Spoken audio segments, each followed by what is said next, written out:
تو یہ ایک الزام ہے فقہ حنفی پر اور امام ابو حنیفہ رحمۃ اللہ علیہ پر کہ وہ اس کے ذریعے سے زنا کا جو ہے نا وہ دروازہ کھول رہے ہیں کہ اجرت پر اگر زنا کیا جائے تو اس کے اوپر حد نہیں ہے۔ راجح اور مفتبی قول فقہ حنفی میں یہ ہے کہ ایسے شخص کو جو زنا کرتا ہے اجرت پر، اس کے اوپر جو ہے نا حد زنا جو ہے نا وہ لگے گی۔ بسم اللہ الرحمن الرحیم۔ آج کا جو سوال ہے وہ فقہ حنفی سے متعلق ہے کہ ایک الزام ہے ان پر کہ امام صاحب جو ہے نا زانیہ اور زانی کی حد کے قائل نہیں ہیں اور اس کے ذریعے وہ زنا کا دروازہ کھول رہے ہیں، کیونکہ فتاوی قاضی خان جلد نمبر 4 صفحہ نمبر 407 پر ہے کہ جس کا ترجمہ ہے کہ اگر کسی عورت کو زنا کے لیے اجرت پر رکھا پھر اس سے زنا بھی کیا تو امام ابو حنیفہ رحمۃ اللہ علیہ کے قول کے مطابق اس پر حد نہیں ہے۔ اب یہ فتاوی قاضی خان میں لکھا ہوا ہے اور اس کو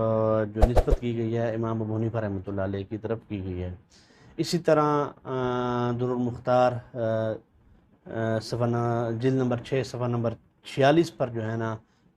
وہ بھی اسی طرح کی ایک عبارت ہے کہ ولا حد بالزنا بالمستاجرۃ له ای للزنا والحق وجوب الحد کالمستاجرۃ للخدمہ، یعنی کہ جس عورت کو اجرت پر رکھا اس کے ساتھ زنا کرنے پر حد نہیں ہے، یعنی کہ جس کو اجرت پر رکھا اس کے ساتھ اگر زنا کر لیا تو اس پر حد نہیں ہے۔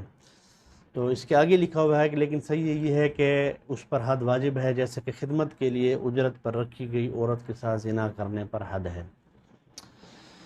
تو یہ ایک الزام ہے فقہ حنفی پر اور امام ابو حنیفہ رحمۃ اللہ علیہ پر کہ وہ اس کے ذریعے سے زنا کا جو ہے نا وہ دروازہ کھول رہے ہیں کہ اجرت پر اگر زنا کیا جائے تو اس کے اوپر حد نہیں ہے۔ تو بھائی بات سیدھی سی ہے کہ اس کے 3 جواب دوں گا مختصر طور پر کہ اصل چیز جو دیکھی جاتی ہے وہ ہوتا ہے مفتبی قول،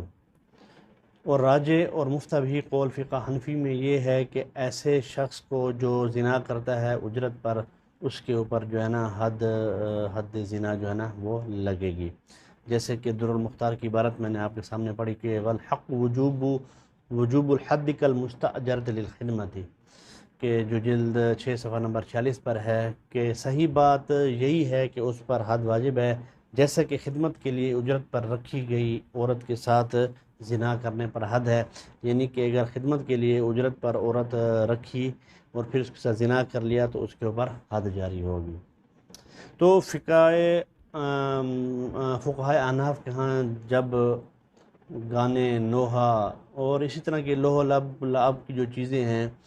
تو ان کی اجرت جائز نہیں ہے، تو پھر زنا کی اجرت جو ہے نا وہ کیسے پھر جائز ہو سکتی ہے کہ یہ سوال ہے، ٹھیک ہے نا۔ جیسے ہدایہ میں آتا ہے کہ جلد نمبر 3 صفحہ نمبر 306 پر ہے کہ گانا گانے، نوحہ کرنے اور اسی طرح دیگر گانے کے آلات کو اجارہ پر لینا جو ہے نا وہ جائز نہیں ہے، کیونکہ یہ گناہوں کے کاموں پر اجارہ ہے جو کہ عقد کا مستحق نہیں ہے۔ تو جب یہ لہو لب کی چیزیں، گانے اور فسق و فجور والی چیزیں، نوحہ کرنے والی، تو یہ چیزیں اجارت پر نہیں لی جا سکتی، تو پھر اجارت پر زنا کیسے جائز ہو سکتا ہے؟ یہ صرف فقہ حنفی پر ایک الزام ہے۔ دوسرا جو جواب ہے وہ اس طور پر ہوا کہ جو یہ عبارت ہے جنہوں نے اس چیز کو نقل کیا ہے، ٹھیک ہے نا، وہ جس بنیاد پر یہ بات کر رہے ہیں وہ یہ ہے کہ قرآن مجید میں آتا ہے فَمَسْتَمْتَعْتُمْ بِهِ مِنْهُنَّ فَآتُوهُنَّ أُجُورَهُنَّ، سورۃ النساء کی آیت ہے، آیت نمبر 24 ہے کہ جن عورتوں سے نکاح کر کے تم نے لطف اٹھایا تو ان کا جو ہے نا مہر ادا کرو جو مقرر کیا گیا ہے۔ اس میں چونکہ اجرت ہے اور اجرت سے حق کے مہر کا جو ہے نا وہ اب شبہ ہو گیا ہے، اور شبہات کی بنیاد پر آپ کو معلوم ہوگا کہ حدود جو ہے نا وہ ساقط ہو جاتی ہیں۔ تو الجوہرۃ النیرہ جلد نمبر 2 صفحہ نمبر 313 پر بھی یہی بات لکھی ہوئی ہے کہ شبہات کی بنیاد پر جو ہے نا وہ حدود ساقط ہو جاتی ہیں۔ اب یہاں پر اعتراض ہے کہ اجرت سے حق کے مہر کا جو ہے نا حق کے مہر کا تو شعبہ ہو گیا کہ جب آپ نے اجرت کو ایک حق مہر کا وہ مقام قائم کر لیا تو پھر نکاح جو ہے نا وہ بھی تو نہیں پایا گیا، وہ کیسے ثابت ہوگا؟ تو اس کے لیے ہے کہ امام مالک رحمۃ اللہ علیہ کے لیے نکاح کے لیے گواہ شرط نہیں ہے، جیسا کہ رحمۃ الامہ فی اختلاف الائمہ صفحہ نمبر 205 پر ہے کہ ائمہ ثلاثہ کے نزدیک گواہوں کے بغیر جو ہے نا نکاح صحیح نہیں ہے، لیکن امام مالک رحمۃ اللہ علیہ کے نزدیک گواہوں کے بغیر بھی نکاح درست ہے۔ تو جب دو بندوں نے اجرت کی بنیاد پر زنا کیا اور انہوں نے یہ دعویٰ کر دیا کہ ہم نے تو نکاح کیا ہے، تو باقی تینوں ائمہ کے نزدیک تو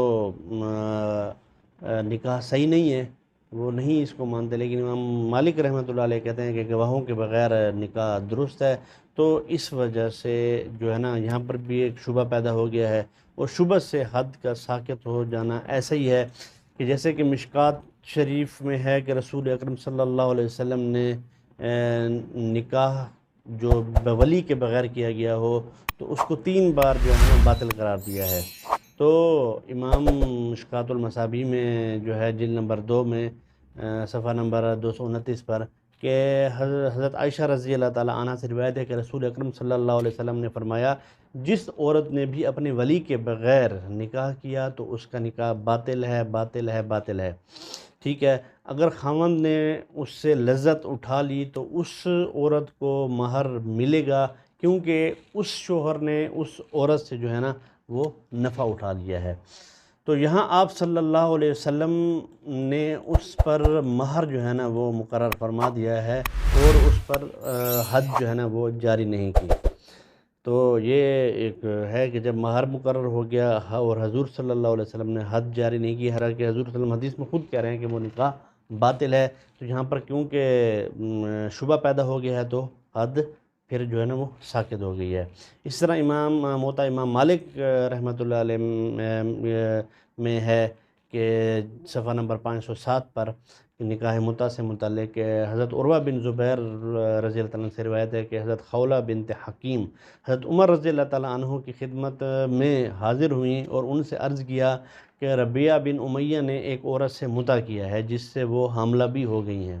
تو حضرت عمر رضی اللہ تعالیٰ عنہ اپنی چادر گھسیٹتے ہوئے نا وہ ربیعہ کے پاس گئے اور اس سے فرمایا کہ اگر میں یہ متع کے حرام ہونے کا مسئلہ پہلے بیان کر چکا ہوتا تو تجھے جو ہے نا سنگسار کرتا۔ تو اس واقعہ سے بھی میں حضرت عمر رضی اللہ تعالیٰ عنہ نے متع کرنے والے شخص پر حد جاری نہیں کی، کیونکہ اس کو علم نہیں تھا۔